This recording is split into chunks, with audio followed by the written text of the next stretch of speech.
السلام علیکم listeners, welcome to Story Hub. Novel تم سے محبت ہے، جس کی رائٹر ہے تنزیلہ مقصود۔ یہ ایک کمپلیٹ ناول ہے، تو چلیے ناول کو شروع کرتے ہیں۔ ابھی اس نے کمپیوٹر آن کیا ہی تھا کہ لائٹ چلی گئی۔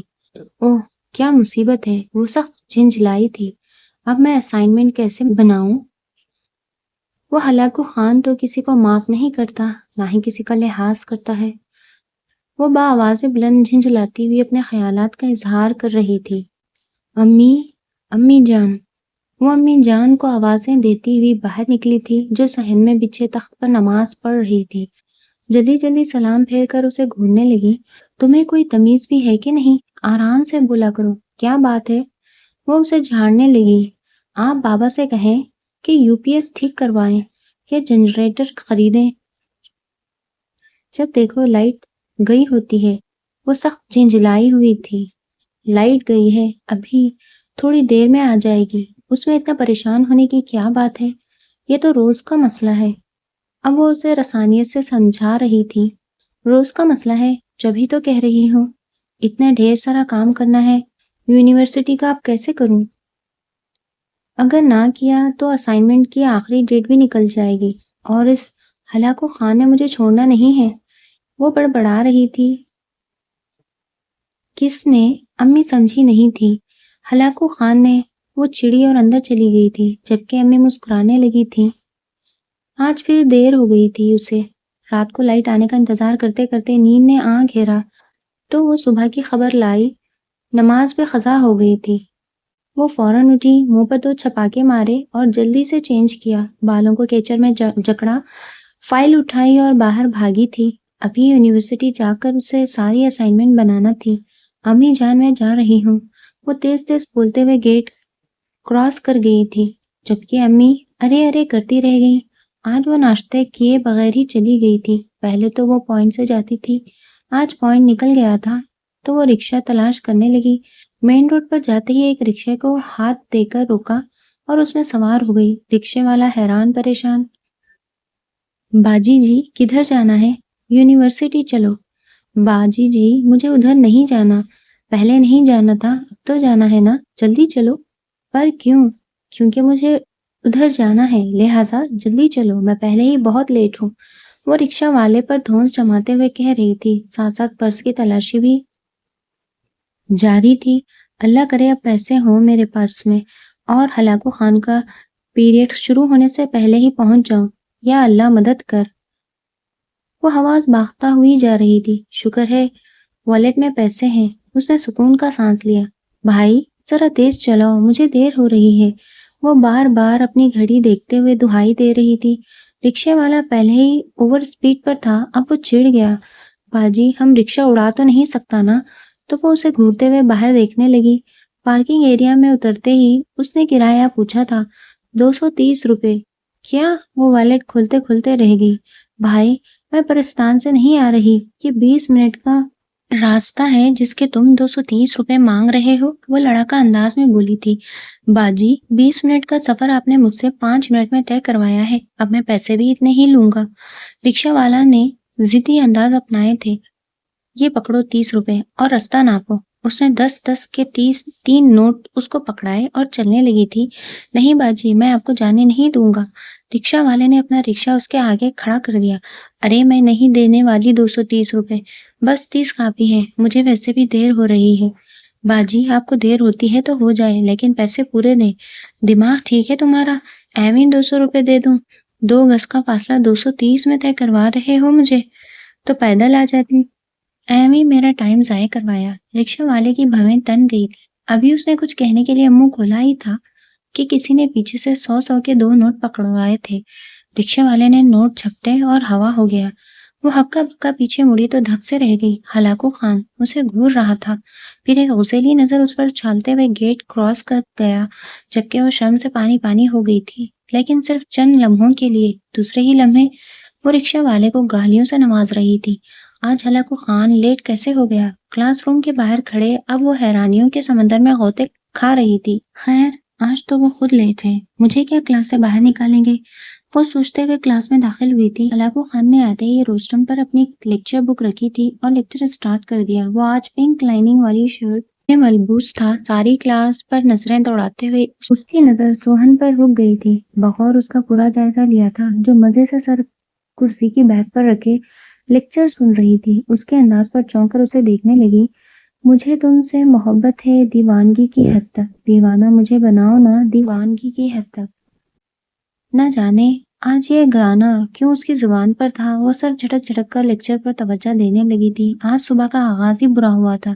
ایک تو نماز قضا ہوئی، دوسرا رکشے والے کے ساتھ مغز ماری، اور اب ہلاکو خان کے سامنے خاموش بے عزتی۔ اللہ اللہ کر کے کلاس ختم ہوئی تھی۔ امی حیران پریشان کچن کے دروازے میں ٹوکری لیے کھڑی تھی۔ اب کیا ہوا ہے جو اتنی جلدی آ گئی ہو؟ جواب نہ دارد۔ ہوا کیا ہے؟ اب وہ اسے ہلا کر پوچھنے لگی۔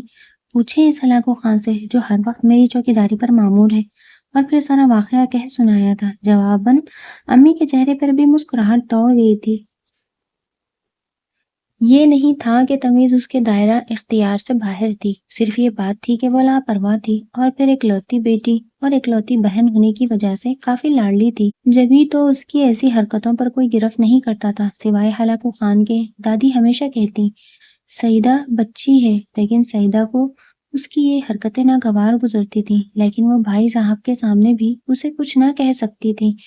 اس گھر میں دو بھائی رہتے تھے، بڑے عظیم اور چھوٹے ادیم، جن کی بیویاں بالترتیب عظمیٰ اور سعیدہ تھیں۔ عظیم صاحب کی 3 اولادیں تھیں، ثنا، معید اور عارف، جبکہ علی اور سوہن عظیم صاحب کی اولاد تھی۔ ثنا گھر میں سب سے بڑی تھی، اسی لیے جلد ہی بیاہ کر اپنے ماموں کے گھر چلی گئی، جو جلد ہی اپنی جاب کی وجہ سے ان کو لے کر پردیس جا بسے۔ ان کے بعد معید تھا۔ عظیم چچا کا علی اور معید ہم عمر تھے۔ ان کے بعد سوہن تھی اور آخر میں عارف۔ ساس گالی دیوے، دیورجی سمجھا دیوے، سسرال گیندا پھول۔ وہ بڑے مزے سے پچھلے صحن میں جھاڑو لگاتے ہوئے بآواز بلند گا رہی تھی۔ پچھلے کئی دنوں سے امی جان اسے اسٹور روم کی صفائی کا کہہ رہی تھی۔ کام والی سے وہ اسٹور کی صفائی نہیں کرواتی تھی، کیونکہ وہاں بہت سی چیزیں ایسی تھیں جو اہم تھیں، اور کام والی سے صفائی کروانے کا رسک وہ لے نہیں سکتی تھی، لہٰذا سوہن کے ذمے یہ کام لگایا تھا۔ آج تھا بھی ویکینڈ، سو وہ صفائی کرتے ہوئے اونچی آواز میں گا رہی تھی، یہ سوچے بغیر کہ اس کا نیا نیا سسرال بنا تھا اور وہ اس وقت سسرالی حصے میں موجود تھی۔ دادی جو برآمدے میں پڑے تخت پر اونگ رہی تھی، اس کے گانے کی آواز سن کر اٹھ بیٹھی۔ دادی اسے بہت پیار کرتی تھی۔ سسرال کے بارے میں نالہ و فریاد سن کر فوراً جلالی موڈ میں آ گئی، لہٰذا فوراً اس کے نام کی پکار پڑی تھی۔ جی دادی، وہ فوراً حاضر ہوئی تھی۔ یہ تم کیا گا رہی ہو؟ تمہاری ساس تمہیں گالیاں دے رہی ہے، تم مجھے کیوں نہیں بتایا؟ ابھی اس کی خبر لیتی ہوں۔ نہیں دادی، میں تو گانا گا رہی تھی۔ اس نے فوراً اپنی اتنی اچھی ساس کی سائڈ لی۔ توبہ اللہ، کیسے بےہودہ گانے چل نکلے ہیں آج کل، جس میں تہمت اور بہتان لگائے جا رہے ہیں۔ دادی توبہ کرنے لگی تو اس کی ہنسی چھوٹ گئی۔ ہنستے ہنستے نگاہ اوپر ریلنگ کی جانب گئی تو ہلاکو خان سے جا ٹکرائی، جو خشمگین نگاہوں سے اسے گھور رہا تھا۔ توبہ، اتنا تو شیطان بھی نیک لوگوں پر نازل نہیں ہوتا جتنا یہ شخص مجھ پر۔ اس نے جھاڑو سنبھالی اور صفائی میں جٹ گئی تھی۔ آج پھر اسے کلاس میں جاتے ہوئے دیر ہو گئی تھی۔ اس نے پھرتی دکھاتے ہوئے لیکچر روم کی کھڑکی، جو صرف 3 فٹ اونچی تھی، اس میں سے کود کر اندر داخل ہونا چاہا تھا، مگر برا ہو ہلاکو خان کی تیز نظروں کا، جس نے بیک ڈور سے جڑی کھڑکی سے اندر کودتی سوہن کو دیکھ لیا تھا۔ اب وہ تھی اور ہلاکو خان کے منہ سے برستی تڑا تڑ گولیاں۔ ساری کلاس کے سامنے اس کی عزت افزائی ہوئی تھی اور پھر کلاس سے باہر نکال دیا تھا۔ وہ ذلت آمیز احساس لیے کوریڈور میں کھڑی رہ گئی تھی۔ اس نے قدم موڑ کر ہلاکو خان کو دیکھا، جو اب لیکچر دینے میں مصروف تھا۔ اس نے آؤ دیکھا نہ تاؤ زوردار لات دروازے پر رسید کی۔ دروازہ ایک دم دھماکے سے کھلا تھا۔ پوری کلاس میں ایک دم سناٹا چھا گیا تھا۔ وہ ہلاکو خان کو دیکھنے لگی، جس کی آنکھوں میں حیرت تھی۔ اس نے اسے دیکھ کر نخوت سے سر جھٹکا اور آگے بڑھ گئی۔ جہاں ہلاکو خان کی آنکھیں باہر کو ابلی تھی، وہاں ساری کلاس میں کھی شروع ہو گئی تھی۔ Shut up! وہ زور سے چیخا تو ساری کلاس میں سناٹا چھا گیا تھا۔ ابا، یہ آپ نے اچھا نہیں کیا۔ اس کی سانس زہر زہر ہوئی تھی۔